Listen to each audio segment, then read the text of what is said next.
और इधर इजराइल में लोगों का गुस्सा भड़कता चला जा रहा है। सड़कों पर जबरदस्त प्रदर्शन जारी है। लोगों का आरोप है कि सरकार एक विशेष समुदाय पर ज्यादा खर्च कर रही है। समान अधिकार और देश के खजाने के सही इस्तेमाल के लिए अब इजराइल में लोगों ने झंडा बुलंद कर दिया है। All the money that must be for the education and of my kids. Israel का झंडा बैनर लेकर भारी तादाद में लोग सड़क पर जुटे और अपनी सरकार के खिलाफ विरोध प्रदर्शन किया।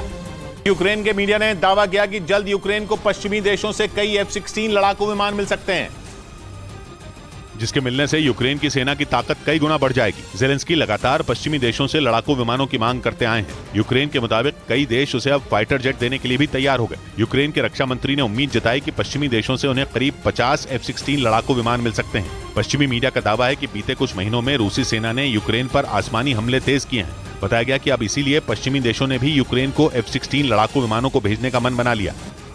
उधर दक्षिण अमेरिका के देश पेरू की राजधानी लीमा के पास जमीन खिसकने की वजह से एक बड़ा हादसा हो गया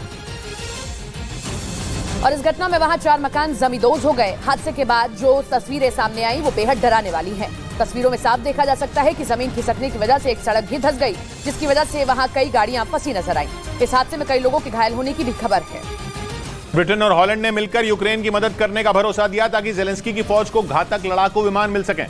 रूसी सेना से निपटने के लिए ज़ेलेंस्की इन दिनों अमेरिका समेत अपने सभी मददगार देशों से फाइटर जेट की मांग कर रहे हैं, जिसे देखते हुए हॉलैंड और ब्रिटेन ने यूक्रेन की हर संभव मदद का भरोसा दिया। इन दोनों देशों ने यूक्रेन की सेना को F-16 समेत कई दूसरे खतरनाक लड़ाकू विमान देने का वादा किया। हालांकि ब्रिटेन ने एक दिन पहले साफ किया कि वो यूक्रेन को अब और फाइटर जेट नहीं देगा, लेकिन उसने ज़ेलेंस्की के सैनिकों को F-16 समेत दूसरे लड़ाकू विमानों को उड़ाने की ट्रेनिंग देने की बात कही थी। ब्रिटेन के इस वादे के बाद हॉलैंड ने ज़ेलेंस्की की दूसरी परेशानी भी दूर कर दी। उसने ये वादा किया कि वो यूक्रेन को F-16 लड़ाकू विमान देगा। हॉलैंड ने हाल ही में यूक्रेन को पेट्रियट मिसाइल डिफेंस सिस्टम भी भेजे थे। उधर यूरोप के देश सर्बिया में भारी बारिश के बाद कई इलाके बाढ़ की चपेट में आ गए। वहीं उत्तरी सर्बिया में सड़कों पर कई फीट तक पानी भी जमा हो गया, जिसकी वजह से कई गाड़ियां बाढ़ के पानी में डूब गईं। सर्बिया के नोवी सेड शहर में पुलिस ने पानी में डूबी एक कार में फंसे 2 लोगों को रेस्क्यू कर उनकी जान बचाई। इसी बीच सड़क पर बंद पड़ी एक गाड़ी को भी कुछ पुलिस वाले धक्का देते नजर आए।